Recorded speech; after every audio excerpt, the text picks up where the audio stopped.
Bienvenue sur votre chaîne École du Futur, c'est Moussa Diallo, professeur de SVT.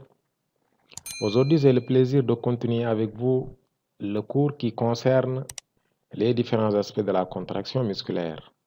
Comme vous le savez, cette vidéo est la quatrième de ce thème.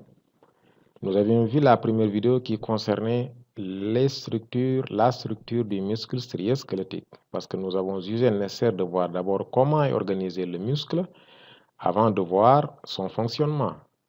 Après avoir vu l'organisation du muscle à l'échelle de l'œil, ensuite à l'échelle du microscope optique et enfin à l'échelle moléculaire, c'est-à-dire du microscope électronique.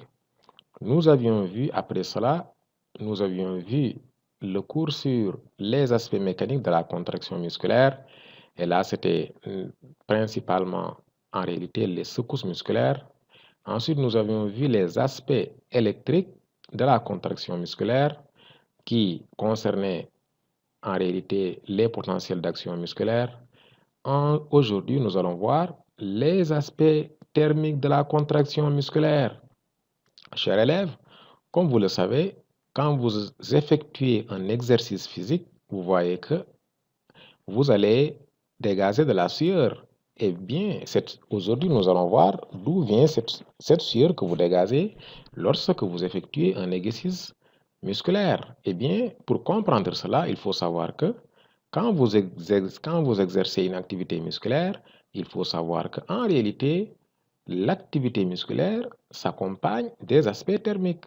Ces aspects thermiques-là, c'est eux que nous allons voir aujourd'hui. Eh bien, retenez que ces aspects thermiques-là qui font que vous dégagez de la sueur, vous produisez de la sueur au moment de dérouler une activité physique sportive, est lié en fait au fait que il y a ce qu'on appelle de la chaleur qui accompagne l'exercice.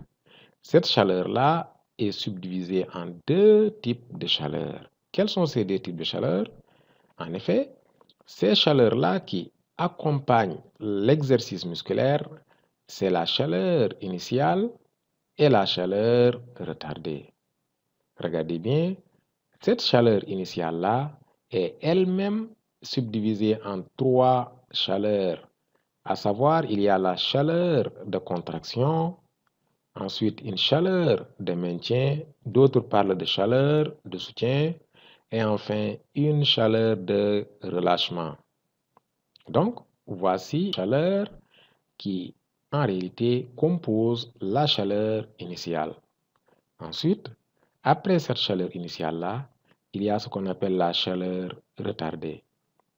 Les caractéristiques de cette chaleur retardée-là, d'abord, elle a lieu après l'exercice, donc après la contraction musculaire, on va dire. Et elle est de faible amplitude, mais de longue durée. C'est bon? Elle a lieu, comme je l'ai dit, après l'activité musculaire.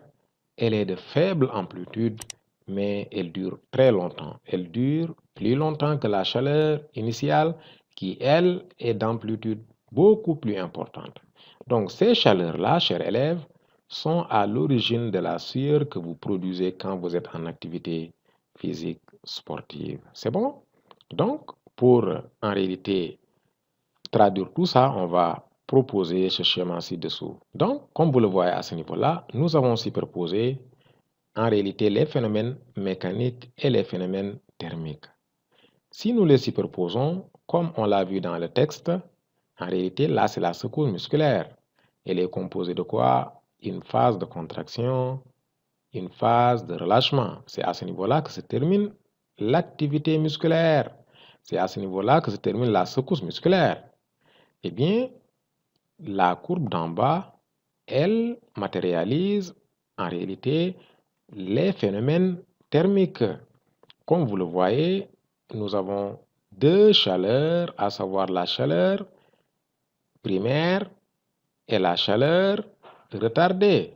Cette chaleur primaire-là, on l'appelle également chaleur initiale.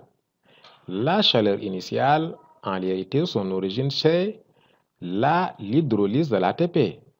Car, comme nous le verrons dans la prochaine vidéo, pour qu'il y ait contraction musculaire, il faut qu'une molécule d'ATP soit hydrolysée.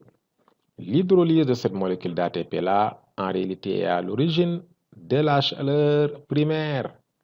Cette chaleur primaire-là, elle est subdivisée en trois types de chaleur, à savoir la chaleur d'activation, c'est elle qui a lieu pendant la phase de contraction. Si vous faites une projection, vous allez voir que cette chaleur initiale-là, elle a lieu pendant la phase de contraction.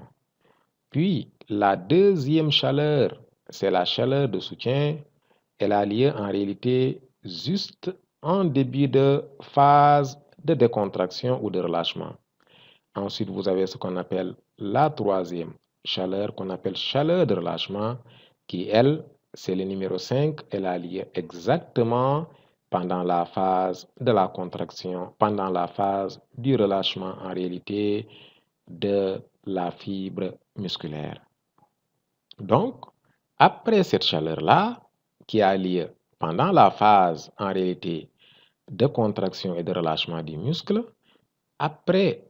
juste après la contraction, pendant la phase de repos du muscle, de la fibre musculaire, une autre chaleur est dégagée. Cette chaleur-là est appelée chaleur retardée.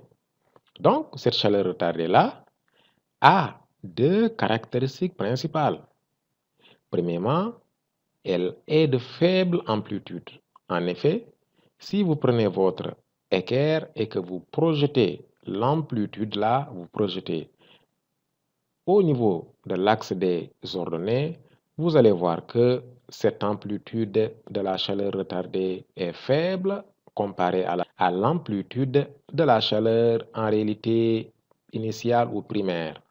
Ça, c'est sa première caractéristique, c'est-à-dire être de faible amplitude comparée à la chaleur initiale. Maintenant, sa deuxième caractéristique fondamentale est que sa durée est plus longue que la durée de la chaleur primaire. En effet, la durée de la chaleur retardée commence ici et se termine là-bas, à ce niveau-là. Donc cette durée-là est plus longue que la chaleur initiale qui commence ici et se termine ici. Donc, fondamentalement, il y a, en résumé, retenez qu'il y a des phénomènes thermiques sous forme de chaleur qui s'accompagnent avec la contraction musculaire. Donc, ces chaleurs-là sont la chaleur primaire qui a lieu pendant la contraction et le relâchement et la chaleur retardée qui, elle, a lieu après la contraction musculaire.